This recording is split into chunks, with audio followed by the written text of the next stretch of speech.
I feel good. Do you feel good? I do. The lunges helped a lot. I told you the lunges were going to help. Mm-hmm. That's like when we were lunging, I was thinking of the sign guy with the memes, and I was just imagining it saying lunges equal less soreness. I was like, oh, I need to keep lunging. It's true. Around the whole building, which I should have recorded. Actually, oh crap, I'm still working out.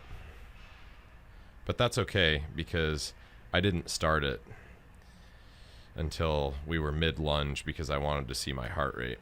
And it was 162 with just body weight, which is embarrassing, but that's okay. I feel like that's equivalent to like a long run. You beat me, that was for sure. I don't know. It's all relative. I think it's just because my legs were longer, to be fair. It was tough. I was elongating my lunge for sure. That's okay. My lunges are always, I like them shorter. You like a nice tight lunge? A little forward tilt. Yeah, I like a forward tilt myself. But well, welcome to the show, everybody. I am honored to introduce the famous Marshall Weber, one of probably my longest time friends, actually. Yeah. Truth be told. How long have we known each other? Jeez, like peewees? At least, yeah, at least. Squirts, peewees? When did you start playing 10, 11, 12, right around there. Okay, yeah. Which is actually crazy that you ended up playing at as high of a level as you did when you started at 10 or 11. That's nuts. Yeah, everybody else started way before me. Yeah. I started at like 8, I think. But I had roller skated, or roller bladed, excuse me, before then. Yeah, and the transferability of that stride is not direct. But it does help. No, it does help, for sure. So anyway, welcome to the Power of Lifting podcast. We have Marshall Weber, a true gentleman, and like I said, one of my longest time friends on the show today. Marshall owns a local gym here in the Valley, which I'll have him tell you about. I'm sure we'll talk about that a lot later. And yeah, great guy. Love him a lot. Fun fact, he was in my wedding. Yes. And I was in his. That's right. Long ago when we were young bucks just trying to get life started. But anyway, yeah, welcome, buddy. Yeah, thanks for having me. I'm excited to be here, and yeah, we've always been really good friends, and I remember when you were growing your business and I was just getting into it. And you brought me under your wing, showed me the ways, taught me a few things. You're always teaching me things, which I appreciate. Well, it goes back and forth, so it's great. Yeah, I mean, I think that one of my favorite things about you is that a lot of people, especially like, obviously we're friends, we're both involved in fitness, both love fitness and sharing exercise with other people. And we both have our own thing going, which I think is great. And I love how supportive you've been over the years, and I try and return the favor. Oh, yes. 'Cause a lot of people in fitness are like, if you have a gym and somebody else has a gym, like you hate each other and you're like, oh, you're stealing business from me and money and all that stuff. And like, honestly, it's not about that to me. It's like it's like fitness as a religion, right? Like I'm okay with it as we lead as many people to fitness as possible, right? Yep. So that's, anyway, I just think that's really, really cool. But yeah, tell us about your gym first of all. Well, on that same note, it's like if you want to help people and you're crazy about changing lives, it's not like there's a limited amount of people out there to help. There's just so many people. For sure. And when it comes to specifically the human body, the more you learn, the more you realize you know nothing, and you just stay in your lane and you do what you know best to help people. And my lane and your lane are different, and I learn from your lane. And whenever somebody's like, I want to do this and it's not in my lane, I'm go to the Mecca. That's the best place in the world. And that's, staying in your lane and not thinking that blessings are limited. Like, right. I truly believe the more you give and the more you refer to people that are around you and good businesses and good people, then it'll come full circle. Yeah, 100%. Yeah. I have the same philosophy. So we went or I went rather, and met you at your gym. Gosh, how long ago was that? dude, that was probably like 4 months ago, at least. And Marshall was kind enough to share his knowledge in a workout with me. It was great. We did, we did some functional stuff. Marshall has some really cool, I don't know if you call them devices, machines, contraptions. There you go. The ones that we did in the room that you walk out. What are those things called? Oh, the functional trainers. The really, really long ones. Yeah. Yeah, those are very unique. Those ones came from Brazil, and they tried to, after I ordered them and paid for them, they tried to tell me to take the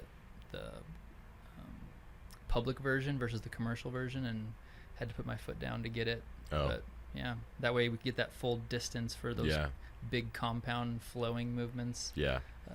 They're they're really cool. So imagine like a free motion cable machine, but the cable goes like 25 yards. Yeah.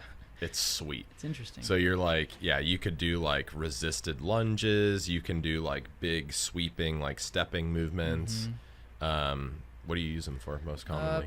I'm not a specialist with that tool, but there's like a step press, a step row, a step, I wouldn't even know what to call it, like a sling where you're taking like a pattern where you would throw a ball, but you're obviously not throwing the ball, and then you rotate. A lot of MMA guys or like jiu-jitsu, those kind of big flowing patterns. I just don't specialize in it. So even though it's in my gym, I don't specialize in that tool. I like to use it though. Yeah, so. It's very, very cool. So we did some warm-ups on that. We did another warm-up. What's the warm-up that you do? It's like the nervous system. Oh yeah. So I like to break it up from like the tissue standpoint. So we did some tissue work, but then the parasympathetic and sympathetic system. That's right. The RPR. Yeah. It's a reflexive performance reset, where it came from South Africa. It's a technique where you're shifting the tissue from fight or flight to eat and grow. So sympathetic to parasympathetic. And it's a theory, but they're one of those only associations or organizations that are claiming to shift tissue. So it's cool, and it's helped people with chronic pain. I've helped people like that crash landed a parachute. They're in the military and their back is healed, bones broke, but they're healed. There's still pain. And then these resets can instantaneously shift that tissue back to eat and grow, so it's no longer in fight or flight. We were using it for optimal performance. It instantaneously makes you more flexible and stronger, and it's as simple as like the breathing reset. You just press on your sternum, go across your ribs, and you breathe while you do it. I was really disappointed that it didn't make my biceps bigger. Personally. Yeah.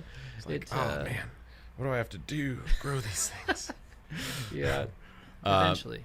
But yeah, anyway, it was really fun. We did some things that I've done in the past. I haven't done the RPR before, but we did some more functional full body movements, which are great.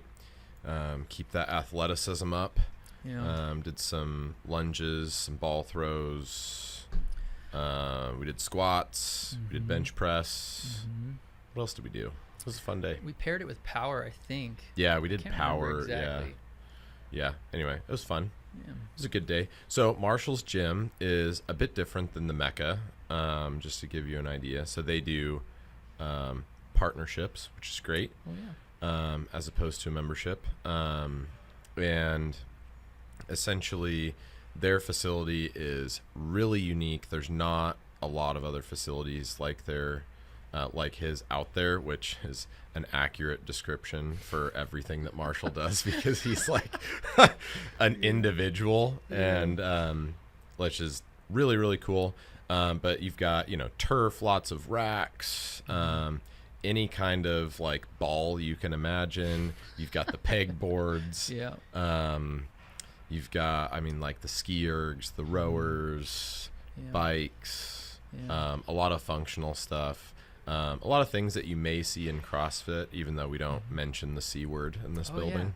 They got mad at me. I had that on my profile the other day. Oh. Even though I'm level 1, level 2, not allowed to tell anybody, because once you're certified, you're not allowed to say you are. But what? Yeah. Why? Just it's mainly level 1. You're not allowed to tell people. But that you're certified? Yeah. Why? unless you're affiliated with the box, they don't want you to be telling people. So it's very interesting. Yeah, because you're not paying them money, those douchebags. Well, and I did what they said and removed we had a page about it on our website, and I was like, yep, I'll remove it. But yeah, when people own words, they get very, very picky. Well, CrossFit is very cultish. I'm just gonna put it right out there. I love that. Yeah, I love it. I mean, to be very straightforward, they're very high and mighty, and yeah, I'm not going to sit here and bag people that do CrossFit, because I am for anything that leads people to exercise. Yep. As we've mentioned, not going to hate on it. No. And there's some incredible athletes in CrossFit. It's insane. Yeah. But it's very skill specific with a lot of different skills. And the knock that I had with CrossFit, not to get on a tangent too much, but the knock that I had with it is just that you're getting general population that don't have a skill set in the particular movements, like Olympic lifting. I love Olympic lifting, not necessarily for me because I'm a little bit immobile and I just don't love doing the movements regularly. Like, I have a high respect for them. I'll just say that. And I respect people that participate and that, get very good at it. It's very, very challenging. But to take a Gen Pop person and put them into that situation where they're Olympic lifting, all of a sudden, there's not very many things in a gym you can do that are more complicated than Olympic lifts. And trying to do an intricate lift like that for reps or for speed without much training at all is why people get really injured doing CrossFit, one of the reasons. So anyway, for that reason, I was just out early on the whole CrossFit thing, and I didn't really look too much further into it. And I've definitely talked a lot of trash about CrossFit, and I still will till the day I die. Yes. So yeah, if you wanna argue CrossFit, come on in. But now there's High Rocks. Have you heard of this phenomenon?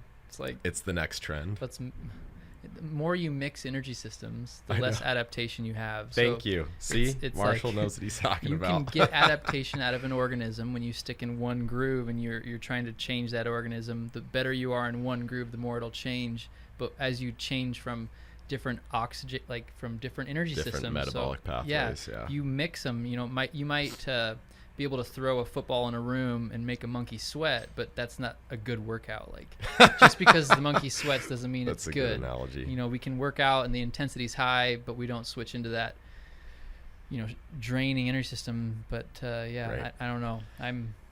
So I used to tell people I'll dabble in it, but about like CrossFit, for example. I'm like, so like, do you want to be really good at cardio or do you want to be really good at lifting? Because if you're trying to get really good at both of them at the same time, you're not going to be good at either. Yeah.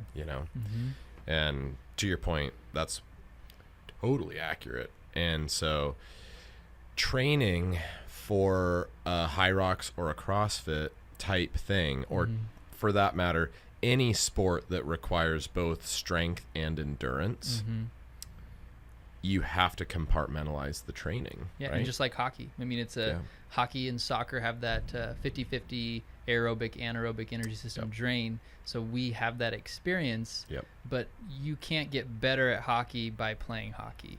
There's a plateau that you have when you just play hockey. You'll hit that plateau and you eventually have to step off the ice and get stronger or get faster or get better endurance. But it's the same application for CrossFit or High Rocks. If you keep doing the sport, you hit a capacity at the sport. You have to step away from the sport and optimize certain energy pathways and certain things that you're not good at. And then you have to bring it back full circle. So.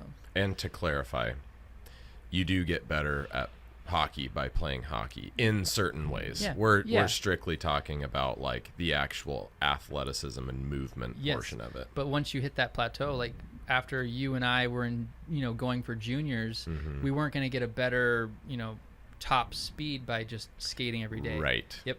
You already had the movement pattern dialed in. You have the coordination already, and so now you have to build better.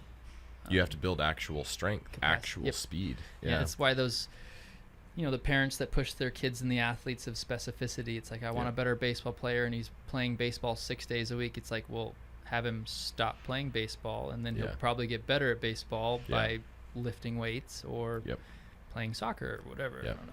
And that's interesting. I feel like I've talked about this on the podcast before, but I can't remember exactly what I said. So we'll just pivot. We'll rehash it. But I think it's worth mentioning that the cases of burnout in sports with kids, like, to your point, these kids these days are being pushed so hard in one area from way too young of an age. I think it's way too common, and that's a huge problem because, I mean, quite frankly, I did that to myself because I just loved hockey, and you probably did too.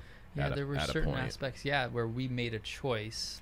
We made a choice, and the parents supported it. Right. I see it more from parents now, where parents are vicariously living through their kids, saying like, "Oh, I didn't play football, so now you're gonna play," or they're super fans. I didn't make college football. You can make me proud, and it's like I don't think my mom certainly couldn't have cared less what I ended up doing with hockey. I mean, well, she was very supportive. I shouldn't say that. However, it didn't matter to her whether or not I went for. I'm sure your parents were. My parents only cared that I didn't quit. So whenever I started something, they wouldn't let me stop it. Like cross country. Did you run started cross country? Once I started, they wouldn't let me quit. And then I did it 2 years. And the second year I was like, oh, it'll be fine. And then still wouldn't let me quit. But that was good because, when you start something, you got to finish it. Yeah, 100%. I agree. But I think the interesting thing is that what a lot of the studies have shown is that when you keep kids in multiple sports or doing multiple avenues, number one, we're looking at athletic literacy with people, right? Or with kids, rather. The more things they do, the better the motor pattern development they get, the better neurological drive they get, blah, blah, blah, right? They just get better in all ways.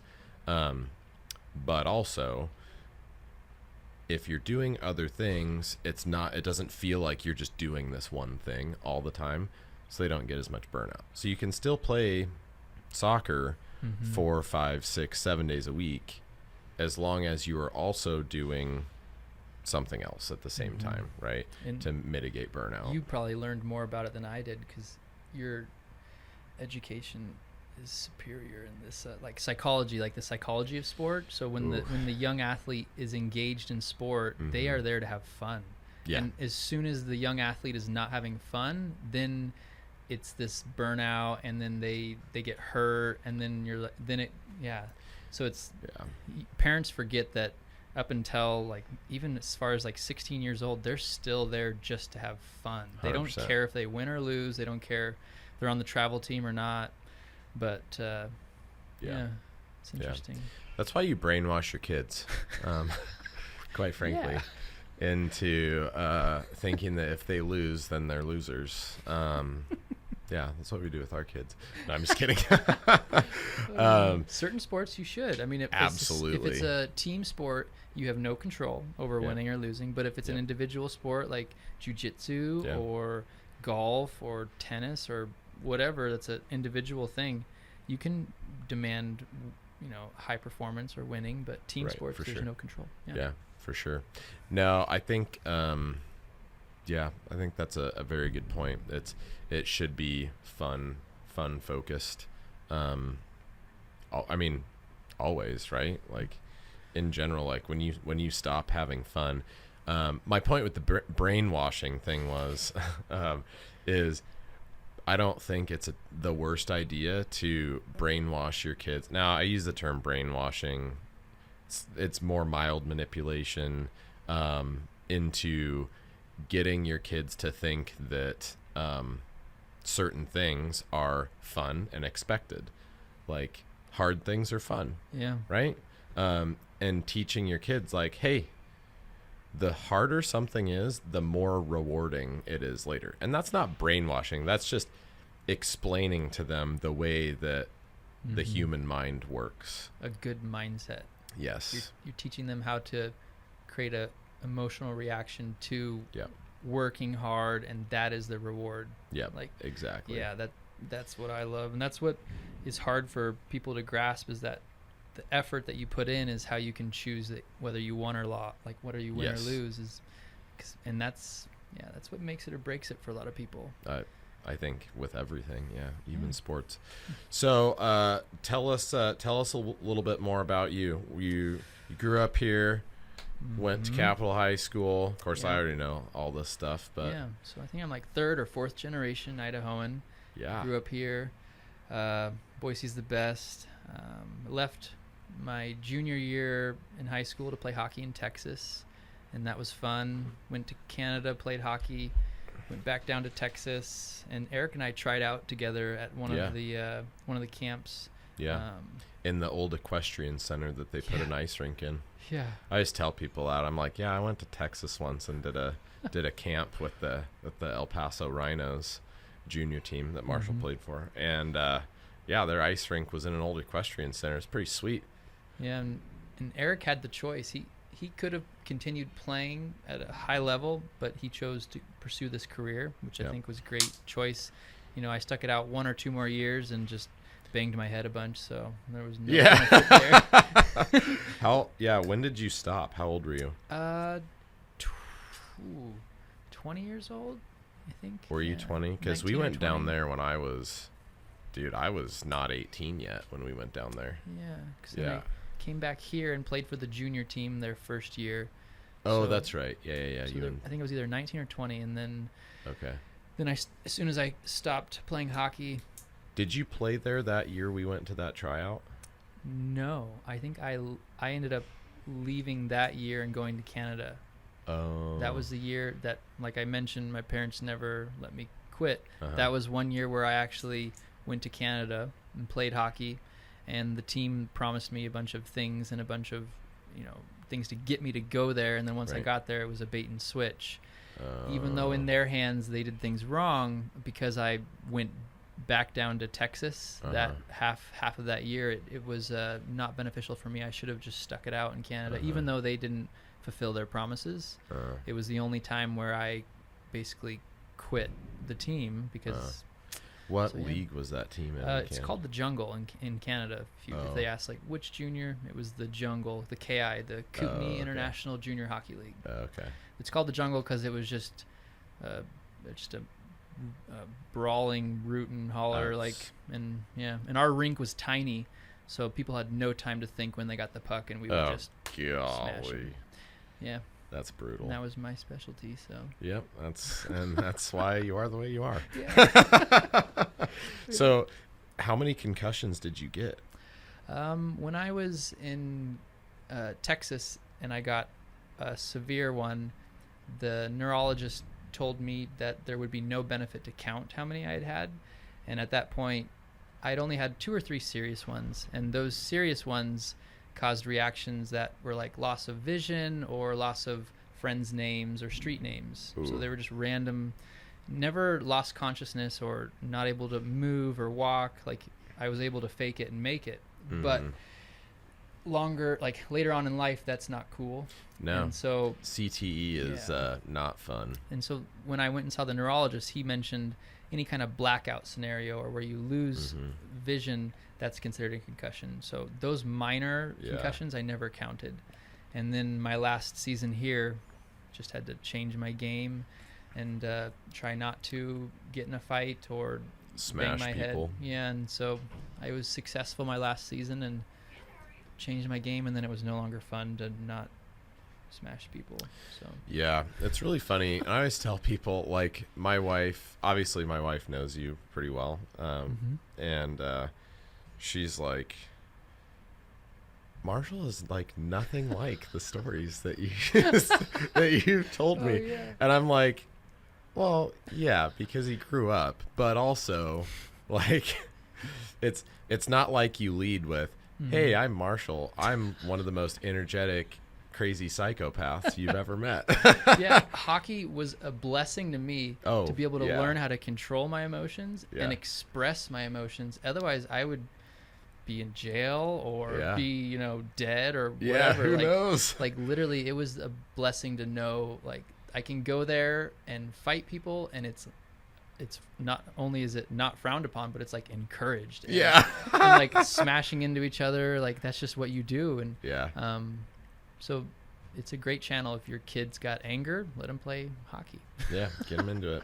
Yeah, and the other thing too is like I've had players that have played for me that actually their like therapists have recommended they get into hockey because a lot of kids with various different I guess mental health conditions and things like that, having all the gear on and doing something physical, obviously exercise, but hockey specifically because of how much is going on in the rink. Like it's great for kids that have like ADD, ADHD. I was also learning the other day that balance directly ignites the area of the brain that ADD weakens, and that by utilizing balance patterns and balance movements, it strengthens the area of the brain that is weakest when people that have ADD. So it makes sense why like all of our friends in hockey were a lot of ADD and a so lot and of like when you're on the lunatics. it's great. when you're trying to balance on skates, you're actually strengthening that attention deficit disorder. So. Yeah, it's really interesting because I try and describe hockey players, like true hockey players, to people, like normal people. And it's a really difficult thing. Like when you're so used to being around a group of friends, teammates, things like that, like when we played like AA whatever level it was out here, travel hockey growing up, it's like all of our teammates, like, and all of us together, like it's the type of thing that where if you have a disagreement, it's discussed and handled immediately, and like okay, go fight it out, like literally things like that, like the old days where parents would just be like, go slug it out in the front yard type of thing, but like that was us growing up. Like you get really close with your teammates because you're all like fighting a war together every game basically, and that's how it feels. But all the people that I know that were like excellent hockey players are so go hard people. Like they're so all in type of people. Interesting. It's really, really fascinating. And like that's how I am. That's how you are.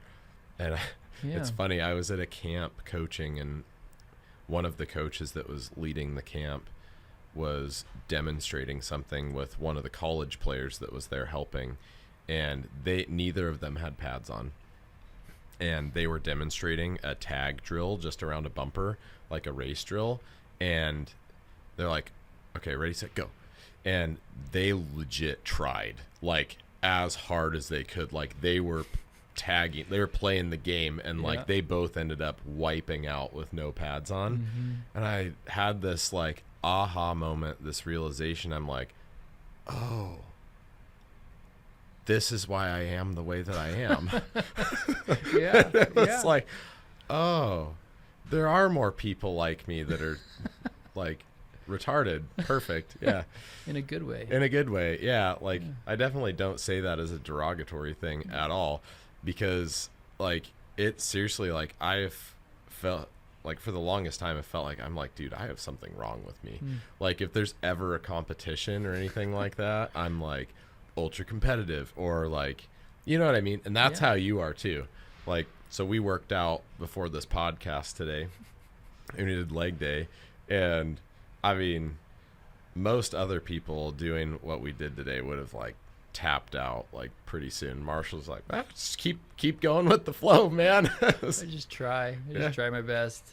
Mentally, I wasn't there on one or two of them, or just that one, but I trust you in the process of what we're doing. So if you're doing it, then I'll try, and that's it.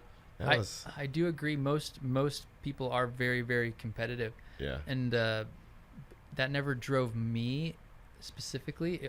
I was always internally competitive. Like today, on like that one where I failed mentally, it was just me. And I'm always trying to keep up with you, but I know there's no way I could keep up with you, especially on those lunges. Well, oh my gosh. Yeah, lunges are just a completely different. I had no idea. I thought I knew you, but now I do. Yeah. I do. Lunges are, if you're not doing lunges regularly, and that's anybody, I think you're doing yourself a horrible disservice, honestly. And that's a very biased opinion because I just happen to like lunges, but I also think they're great. Yeah. So unilateral, functional. There's compound. a balance component. Mm-hmm. You can do stationary. You can make it safe. You can make it more functional, I guess. You can make it less stable, all the different things. But, the range of motion, too, like on the knees and hips and stuff, is just not as extreme as a squat. And I don't know if I told you about this, but when I was doing my undergrad in my biomechanics class, we actually did we got to do like a research study of our own for biomechanics. And being the meathead that I am, I was like, oh, sweet. I'm going to use the $1 million laboratory that was gifted in a grant to Boise State to do a analysis of a squat versus a lunge. And it was actually really interesting. So we got to go into the biomechanics lab. Gosh, it's in the Yankee Center over there down on the river. One of those old buildings that are like brown, and anyway, kind of down off what road is that? Broadway. And dude, there's sweet, like they have the full camera system, like motion capture system, and then they have 4 force plates on the floor there. Those are spendy. Oh, dude, yeah. So I got to go in there in my freaking black leotard, basically, and they put all the little balls on me, in all the right spots, so you can record joint angles, and then so I did an analysis of like joint angle and force production, essentially, for a squat versus a lunge. What was the biggest takeaway? That you would have to do a lot more research to really be conclusive, but like as far as the hypothesis as far as the hypothesis goes, and like what the findings, like the preliminary findings that were obvious, is like, okay, lunges, less range of motion, right? You have a physical barrier, right? Like that back leg, it's a limiter. So unless you go to like a split squat or a lunge or excuse me, not a lunge, a split squat or a lunge up onto a like a step up, you're not going to be able to get the range of motion of a squat. So there's that. And it was just looking at literally a person lunging, like no equipment, no nothing, just stationary. And then the squatting was the same thing, but squatting obviously you can get full range of motion. So the range of motion was greater on a squat. And then looking at weight distribution on a squat versus a lunge. Obviously on a lunge, if you're doing it correctly, you want at least 70% of the load on the front leg. I tend to say like at least 70%. Just because most injuries on a lunge come from that back leg. People get patellar tendonitis, ruptured patellar tendon, and you'll actually get like people could get avulsion fractures or tendonitis up in the like TFL, rectus femoris attachment, all that stuff up in the hip, because when you're driving through, like trying to push with your back leg with your hip totally extended, that's most common injury, right? But obviously more force per rep on a body weight lunge, but again, it was looking at body weight versus body weight on a lunge and a squat. So obviously if you're shifting 70% of the load of your body weight onto your front leg on a lunge, that's going to be greater than the 50-50 you ideally have on a squat. So you add weight into that equation, and it's going to change the game. Is there anything you learned that you were surprised by? Didn't expect? You know, I don't know at the time if there was. This is you're gonna date me. Gosh, this was 2012. Oh. 2012 probably. 2012 or 2013, somewhere in there. Probably 2012. So this is, 13 years ago. But so I'm not sure. I'm sure that I did learn a lot. I definitely learned a lot about like what goes into research studies. And I didn't even like publish anything or do anything crazy with it, but I was like, wow, this is tedious. Yeah, it sounds tedious. It was really tedious. I like force plates. I'd love to use one. Yeah. So tell us, what are some of the most interesting things that you like to do or coach at the gym? Like, what do you have that's fun out there? Man, I find fun in the challenge of creating change in people. And it's never easy, creating change for people, using different knowledge bases or techniques to create the change. And that's fun. Right now we're always trying to improve our services. We've been remodeling into the EOS model, the entrepreneurial operating system. Yep.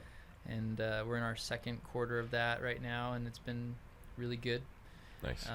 It's been tough. I'm learning that some of my visionary tendencies have caused whiplash in the past by like I want to do this and changing gears too quickly for my team.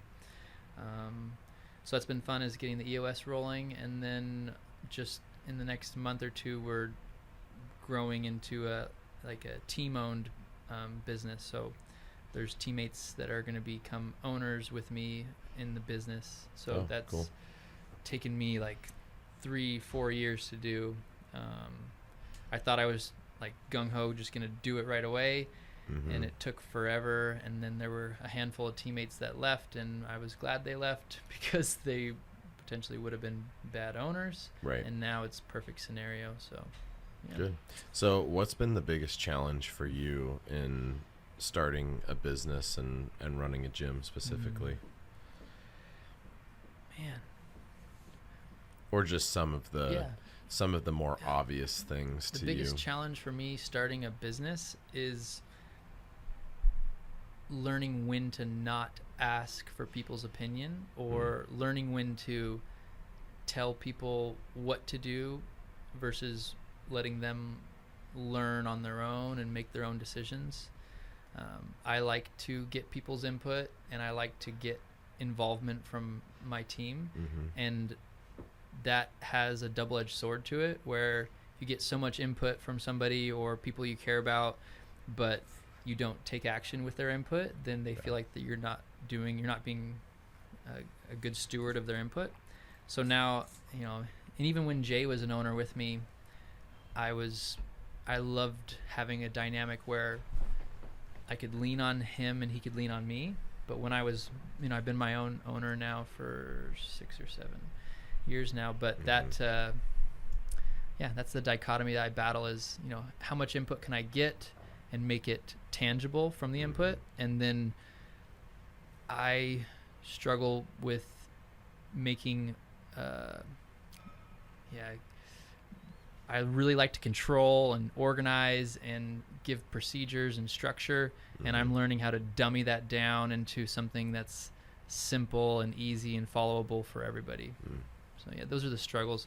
Even to answer it another way is like, I never even wanted to be a business owner. It just kind of happened.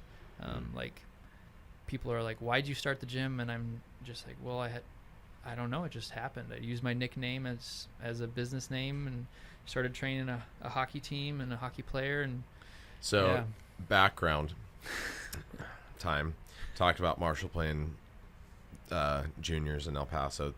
Your nickname was Jack City, because Marshall has always been one of the most not naturally, he has worked extremely hard. But he's always been yoked, like from day one. Yeah, I don't know why. Low body fat.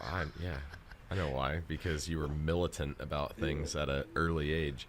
But yeah, so Marshall and I would train together a little bit in high school. He was always in like phenomenal shape. And I'm like, how is this dude like bodybuilding stage lean practically, like real close? We're talking like, and this is no fabrication. We're talking like Marshall was like 3 weeks out of stage, like all the time. It didn't make sense. It still doesn't make sense. He's still in crazy good shape. But it was always like, dude, what do I have to do to keep up with this guy? Like, this is ridiculous. And so, yeah, Marshall is always really muscular, really athletic. And so when you went down to Texas, I'm honored you say that because I was always trying to keep up with you. So yeah, it was now the truth comes out. Yeah, exactly. I'm like, dude, God, this guy looks ridiculous. What is my deal? But yeah, and what was really funny, and I've told a few people this story, is, Marshall and I always both really excelled in fitness related things because we tried. It wasn't that we were like way better athletes than everybody. We both just cared about that a lot. And so we would both like lead team warm-ups and we'd hold people accountable, tell people to quit drinking beer on the weekends. Like a lot of the things we do right now, honestly, we were doing to our teammates early on. And then Marshall's like, oh, you should come down to Texas with me in this tryout. Yeah. And I'm like, yeah, dude, sweet. Like, let's do it. And so I went down there with him. And I remember the first day, like, walking into the locker room and his teammates that he had played with the year before, they're like, Jesus Christ, what do they feed you guys in Idaho? Right. I remember that. They're like, there's Marshall, and now there's you? Like, what the hell? And I think I was probably like, I probably weighed like 220-ish at the time. I was pretty big for a 17-year-old. And they're like, what the hell? Is everybody in Idaho like you too? That's right. And I was like, that's funny. Like, and thinking back, I'm like, yeah, we didn't really fit in with the typical hockey body type at all, which is why you murdered people on the ice there. It was amazing. But yeah, just really funny. So you took that nickname, created the business. Created the business, and then it's just grown ever since. It's been fun. It's been a learning experience for sure. Yeah, which is fun because, I think you started similar to how I started too. We definitely got started in a very similar way. Just starting something small where we could train, one-on-one clients, and really just, doing as good of a job as we could for our clients, and then just growing from there. Yeah, and I remember when you were branching out to this big spot and I was in the small spot, and like you were talking earlier about like you just go hard at things. Like I remember when we sat down, I was like, hey man, we can work together, we'll find a spot, work together. But you like knew what you were gonna do, and like I didn't say I doubted you, but I was like, man, that sounds tough. And then you just did it full force, and like what the community you've built and the people you have here, it's like just a testimony to your work ethic and the vision you had for the community, like specifically the bodybuilding community. That there was no like home, and you created that. There really wasn't. It's beautiful. Yeah. Well, thank you. Yeah, it was amazing because it was the same thought process everybody had for me when I was growing. They were like, you can't do this, you can't do that, that's not going to work, don't do that. Right. I didn't say any of that to you, but I was just like, man, that sounds tough, and you did it. Yeah. I mean, it's, and like owning a business isn't easy. I mean, there's great benefits to it. But putting it all together and forcing it through like does take a lot of time, effort. You've got to be, you've got to be intelligent to a degree. How did you let go? How did you let go of control of certain things? I had to find people that were better than me in certain areas, like lovely Cassie over there. Yeah. Cassie's in here spotting us today, so to speak. Welcome. Yeah, I had to find the Cassies of the world. And, you know, when, like, for me, when I grew to a point, it was like, okay, like, I need somebody to do this. Like, I can't handle this task anymore. So it's kind of a needs-based thing in terms of how I expanded. Like, I have things that I like doing, and I'm decent enough at them, so I focus on those things and try and get better. There's definitely people that have different strengths, and you just have to find those people and fold them in to your crew. Otherwise, you'll go nuts. I mean, and the thing is, like, sometimes you just got to weather the storm on stuff like that, right? So, like, for example, when I opened the first gym before we moved to the big spot, it was like, okay, we're doing it. I was training people, giving tours, like cleaning, you name it. I was janitor, salesman, trainer, and then at night I would do, excuse me, I got the burps. I was doing the other stuff, right? The business stuff, paying bills, payroll, all that stuff. And dude, I was like, man, the first thing I am getting rid of on my task list is payroll, bro. I like, and cutting checks and all that stuff. Like, there will be a day where I just walk into an office and somebody says, sign these, and I won't even look at them and just sign them. I'm like, make it go to the right place. Like, I hate it. And I hate doing payroll. I don't know why. Like, I just don't like it. It's just not my talent. I don't know. I can do it. I can do it. I can read the heck out of a spreadsheet, and I'm like decent with technology, but there's like certain things that I just don't want to do. Like run our Instagram account. Don't want to do it. I believe I cried the day that I didn't have to do the social media. I was like so happy. Because I was doing all the things, and I was like, so I like handed it off, and I was like crying that I had so much relief that I no longer had to do the thing. Yeah. And I know the feeling. Yeah, it's very relatable. So tell me, how often do you have to disinfect the cold plunge in your gym? Technically, we don't ever have to, and I find it doesn't make sense to me, but we still do. Okay. So we don't have to change the water, but we still do. We don't have to change the filter, but we still do. Really? The ozone filtration is one of the best filtrations in the world. You can drink the water. Oh. I take shots of it. No, do you? No, I don't. But we change the water like every 2 weeks, and we change the filter every month, even though the filter never needs to be changed and the water never needs to be changed. But that's wild. I know. What company makes that thing? Morozco. That's right, yeah. That one's sick. It's the one that you sit in, too. Yeah, and they came out with a bunch of different ones now. If you do get one, you can customize it, and it's about the same price point. They've got a great warranty. So, like, oh, that's sweet. My mom blessed us. She gave us the one we have. Yeah, that's awesome. When we found out they came out with a better one, I reached out to them and said, hey, my mom bought this for us. They do a buyback thing. Oh, they do. So they buy back yours. And I said, when I buy the new one, can I keep the old one at a discount so I can give it to my mom? And he got wind of the fact that she bought it for us, and he let me give the old one to my mom. Oh, that's cool. It was really cool. It was like a big blessing because she gave it to us. So at the end of the day, when we upgraded, we were able to give her the old one. Oh, that's really cool. And yeah. It's really good. It's really cold. We keep it like too cold. Some people complain, but there's what's the degree that you keep it at? 33, 32. Yeah. Well, I put my hands in it. So Marshall's like, oh yeah, we need to do the hands before the workout. And it is really, there is some research behind it, which is really, really interesting. And it's like, what is the percentage they say of benefit compared to doing full body? It's 90% of the benefits. So just hand immersion will give you about 90% of those hormonal and immune system benefits and the dopamine release. Dude, it's worse than doing your whole body. Straight up.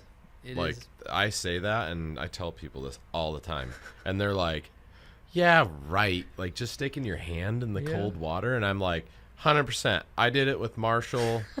It's no joke. Like I would have never done that, and I wouldn't have even have read the research on it necessarily, but it's legit. And I wanted to like start crying or scream or pee my pants or something. Yeah, when I do my full body and I do 3 minutes, it's easy compared to I've only done hand 3 minutes, maybe once. I think I've only done like maybe 2 minutes. Yeah, we did it. We did a minute, and no, we that's did where more than that. Well, we had to have.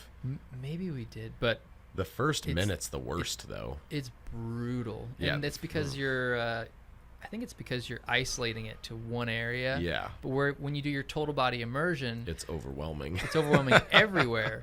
And when you see people doing cold tub, you'll know if they're a pro versus a rookie because they'll sit in the tub and their hands are out. So they're getting excuse me. Oh yeah. they're sitting with their hands are out, so they're getting like half that benefit. Yeah, They're losing it. You need your hands in there, and you need every like neck and below. Yeah. You probably know the way they found all these benefits was they studied the swimmers. Yeah. The ice swimmers. Yeah. The ice swimmers. So. Yeah. Really interesting.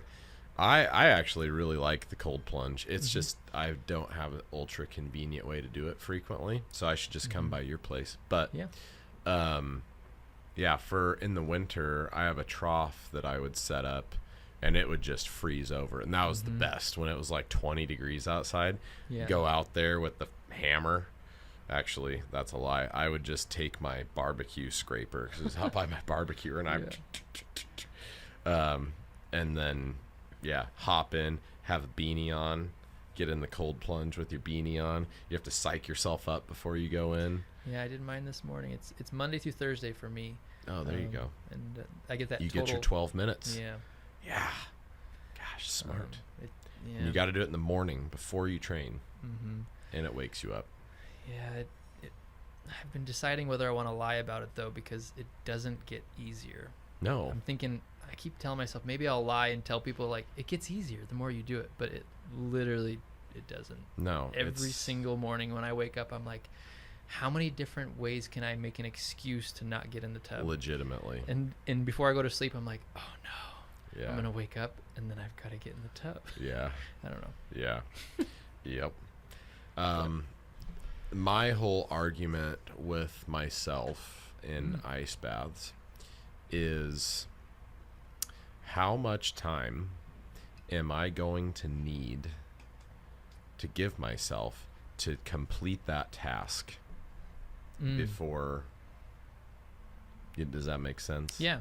Because you're structuring your time. Yeah, it's because it's not just 3 minutes. No. It's it's gonna. How long is it gonna take me to talk myself into getting in there? And it's substantial. I create a barrier, so I just have a barrier for when I finish my breakfast at 5, and I know that when I'm done at 5 with my breakfast, then I've got to get to the tub, and then somehow it's right around like 5:05, and then just this week I've been looking at like what time am I out of the tub and then getting dressed, and it's like 5:15, so it takes a good 10 minutes. Oh, for sure. Because I get out there and I move my little minifigs.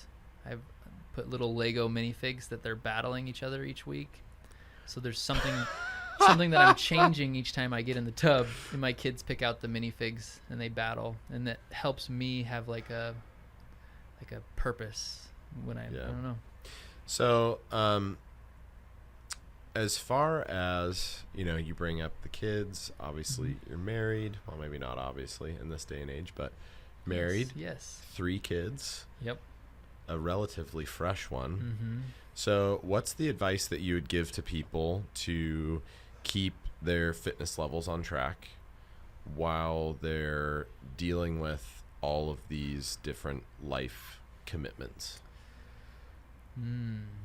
So when you have a family and you've got a job and you're trying to change your body in some way, shape, or form, you want to set yourself up for success. And I think the biggest thing would be the minimal effective dose. So don't try to get to the gym 5 days a week when you're getting to the gym 0.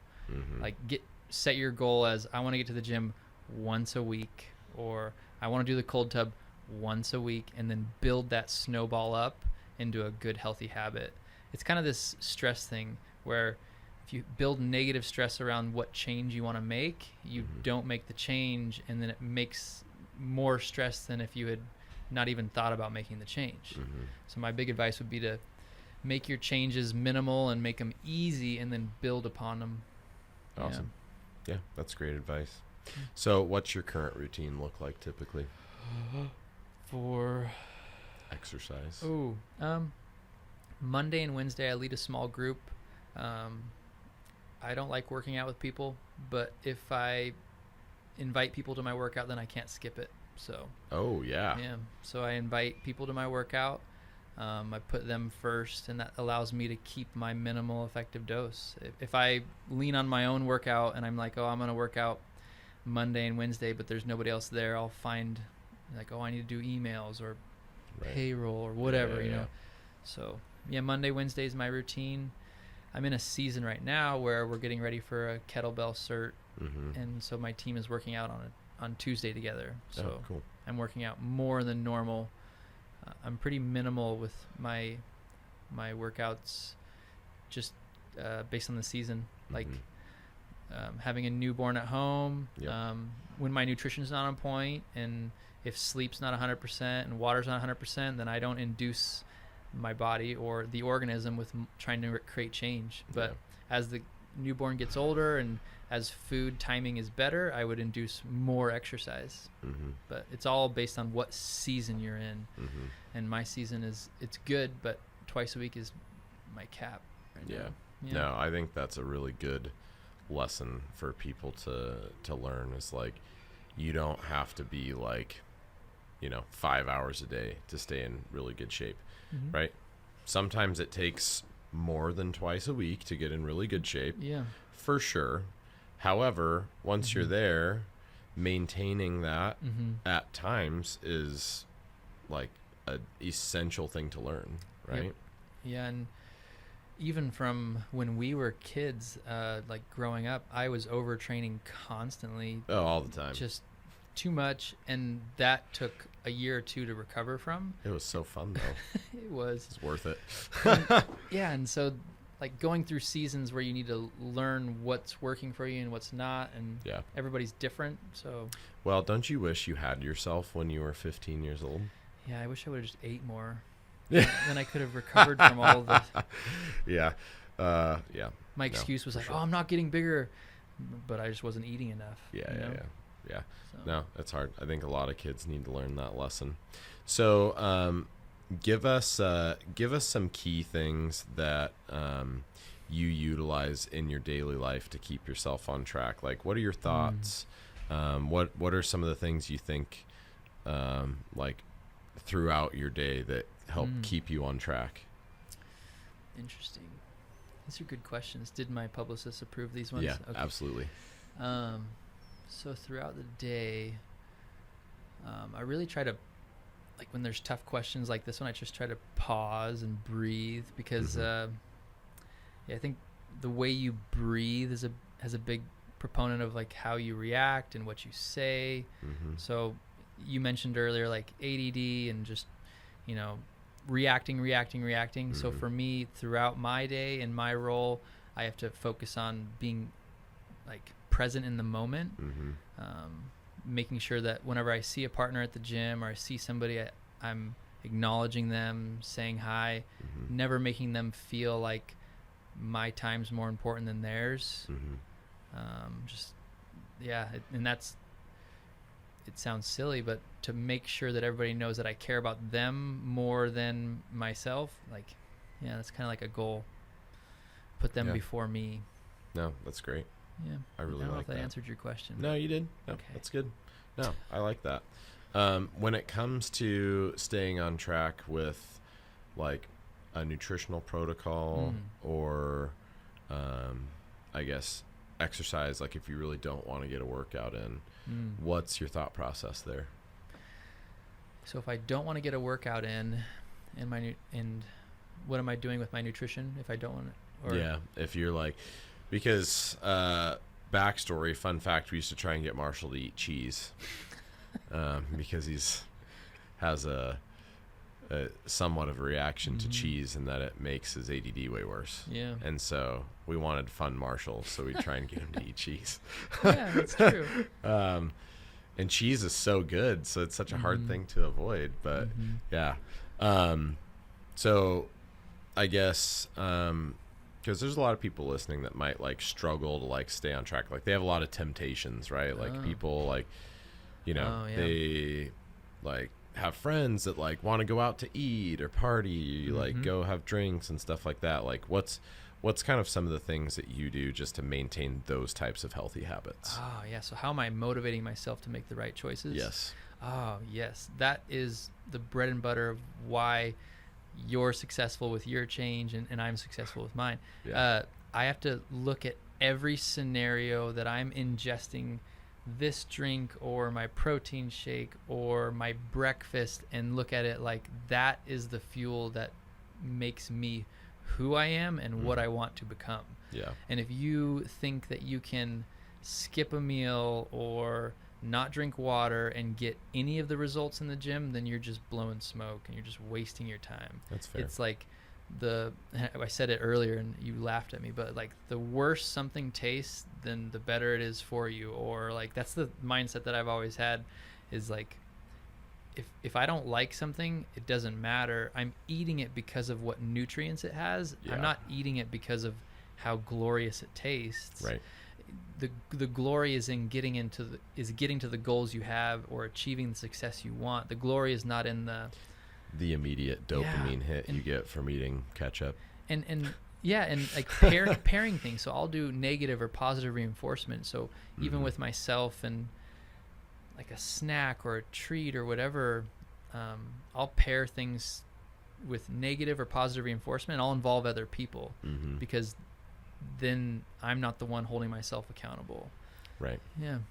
You give somebody else the whip. Yeah, and I love to think about food because I quote you all the time as like it's a nutrient. And when you ingest that nutrient, your body will process it as that nutrient.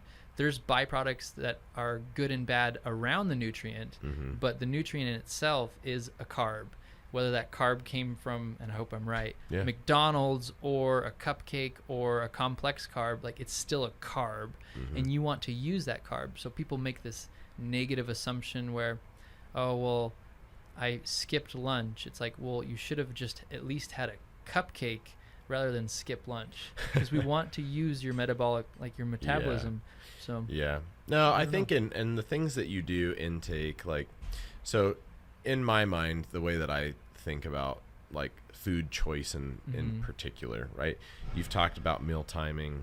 Like, I think we're relatively on the same page with nutrition. But I just quote you for all my nutrition. To dig deeper on the like getting nutrients in, like, if you have a nutritional quota for the day, it's definitely better to fill that quota than to not eat it. Yeah, right. And the better the quota is filled, like the higher the quality that you fill it with, the better you'll feel. Exactly. And it's obvious, and you'll feel that. Yeah. But you need to fill that quota, otherwise, you're putting yourself at a disadvantage, and it's an excuse. And, you can make an excuse like, well, I missed the meal, so now, like, I don't know. It's so I think about it, and I've been kind of explaining it to people lately as like a hierarchy of needs. So if you have a pyramid, you have like the bottom of the pyramid is the most important, and as you get to the smaller part at the top, it's like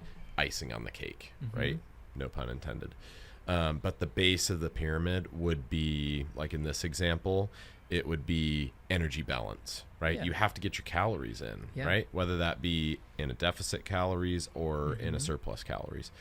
Next step up from that would be macronutrients, right? You've got to fill those macronutrient requirements so you're getting enough protein.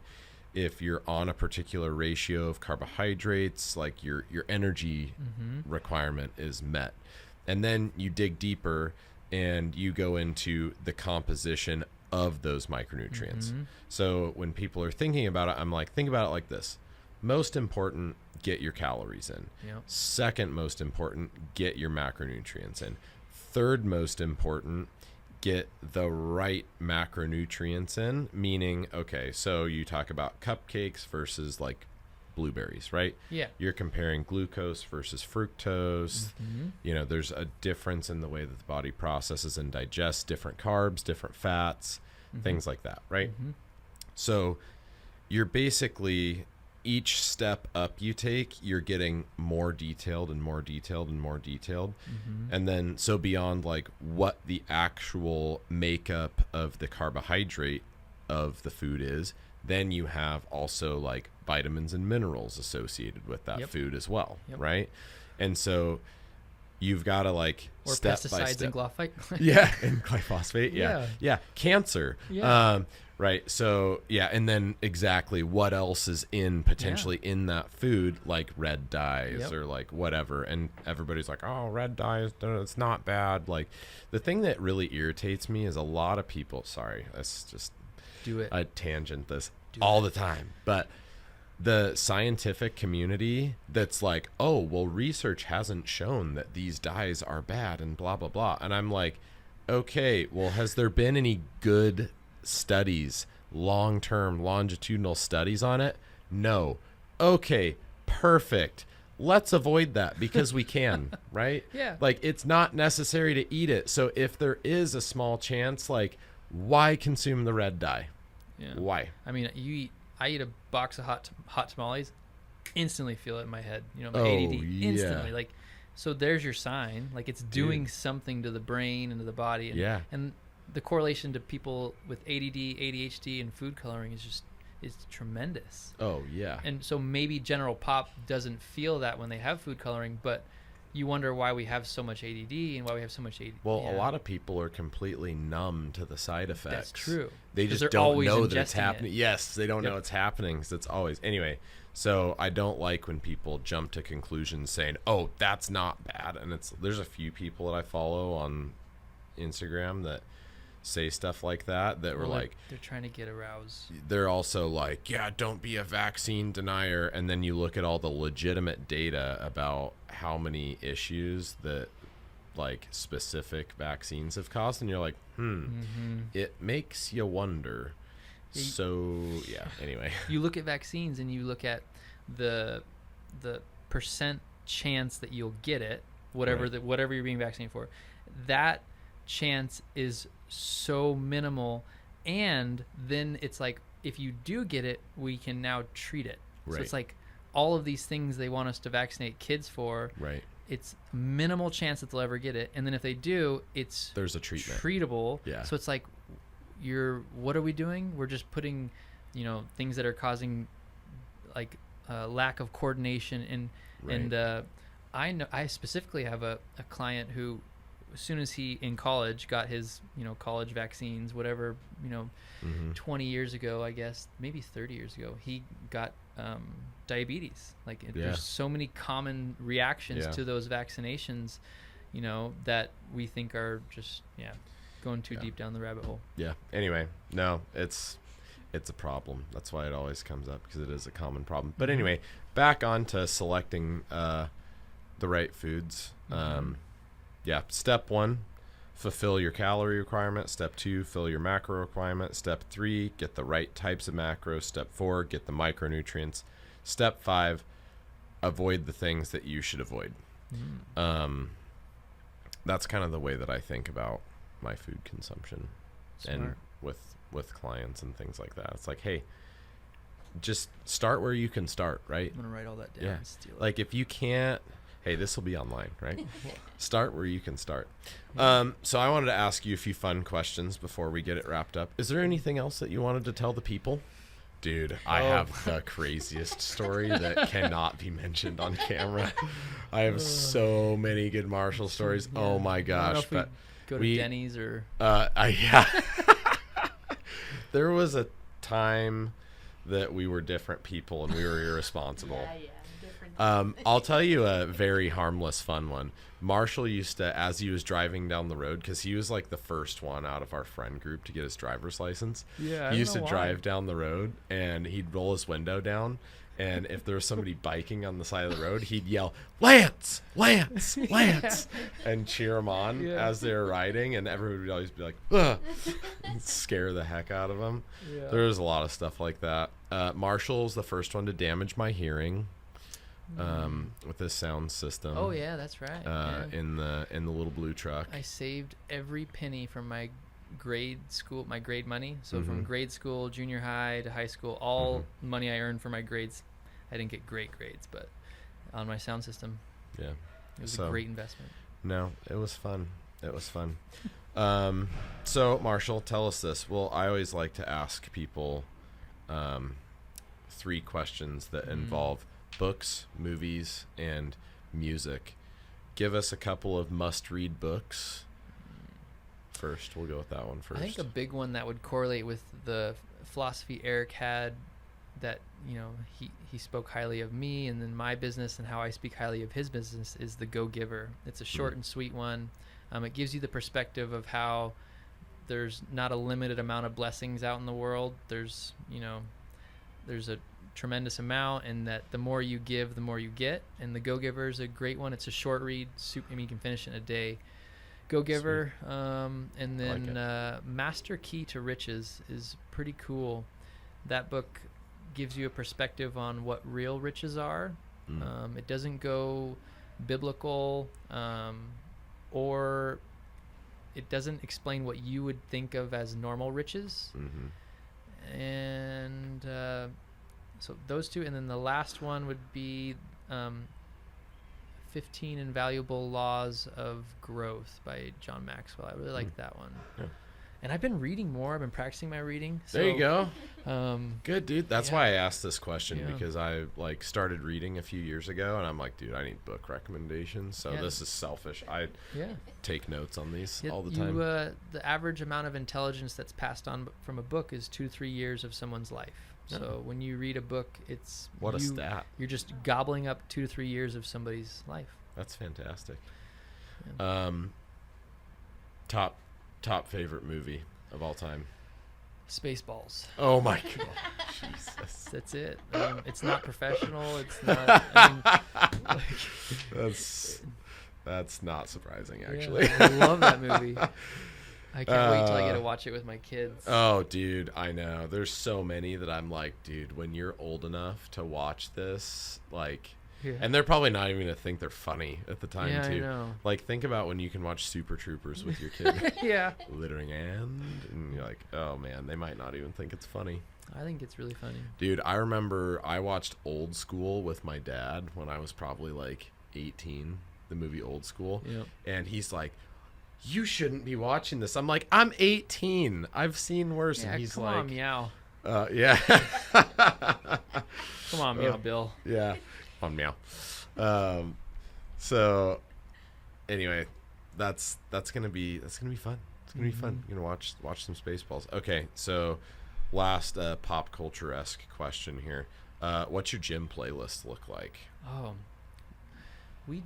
mine personally? Yes. Oh no. So I used to be, it's inappropriate, balls to the wall, super hardcore, super intense. Yeah. And then I read a study about the more relaxing the music, the higher the intensity you can put out. Yeah. Because when the music is draining your intensity between sets, you're not able to put out as much intensity. And I tested it in college. So I went full Enya. Full spiritual relaxation, whatever, worship music, relaxing. And I noticeably put out more weight when I was doing it. We don't do that at the gym. But that's and I don't do the headphones because it does make you weaker. I don't know if you've ever had the strength test when you've got your phone on you, or even your. Have you ever done the strength test? No, I should. I'll have to. You said you didn't like your phone on you, but I'll do the strength test so you can feel it when you have cell phone waves going through you, on your body. You can feel it. I'll let you feel it, and then you can decide. I know. I'm so tinfoil hatty with all that stuff. I wish I just didn't have a phone. It's honestly. everywhere, so I'm not going to try and get rid of it being everywhere, but when I'm wearing it, when Wi-Fi. I'm exercising, I'll optimize myself. The gym playlist right now, it's a mix between like, I think butt rock is what they call, and like lovely. Yeah, like butt rock, like the old school, like AC/DC. Yeah, and there then, you go. We've got like Christian music that comes on. Good contrast. Christian rap, and then all of a sudden, Dr. Dre. some kind of little Wayne will jump in, and it's like, oh, whoa. But we're doing this thing called Rockbot. Oh yeah, And we do Rockbot. You do, yeah. Yeah. And I like it because at least now I have no control, and people get to request what they want on there, and then Yeah, I don't typically change the music unless there's too many F-bombs, and then I'm like, hey, clean it up. Yeah. Clean it up. The kids up front get a hold of the music, and you never know. Well, dude, this has been fun. Yeah. Thanks for coming on. Yeah, thanks for having me. I just ate up like the majority of your day, so thank you. No, it's an honor. The workout was great. I needed that. It was really funny because I came in here and I was like, oh, good. I'm going to sweat and stick to this chair. So I'm trying to not stick to this chair too bad. And I'm like, man, I'm going to be so sweaty on camera. So we're disgustingly dried sweat everywhere right now, but it's okay. It's good. It's all good.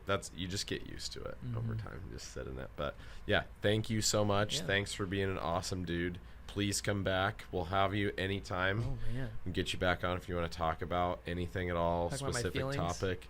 I'll talk about your feelings with you. On camera helps too, especially with a third party in the room. Then it's like, it's really real. But we'll get you to eat some cheese too beforehand. Yeah. Oh. Next time we'll do the non-professional version. I won't wear a Jack City shirt. Yeah. No. Yeah. And then we'll have to create a fully separate podcast from that. That'll be Mecca After Hours. Yeah, there you go. Yeah, it'll be awesome. So, no, thank you so much. Everybody go check Marshall out on his socials, Jack City Fitness. You guys have a YouTube? You have Instagram, Facebook? Yeah, all the things. Yeah, they have all the things. Everybody has all the things these days. So check him out. Give him a like. Give him a follow. Give him some love. And, yeah, we'll catch you next time. Thanks for being on. Yeah, thank you.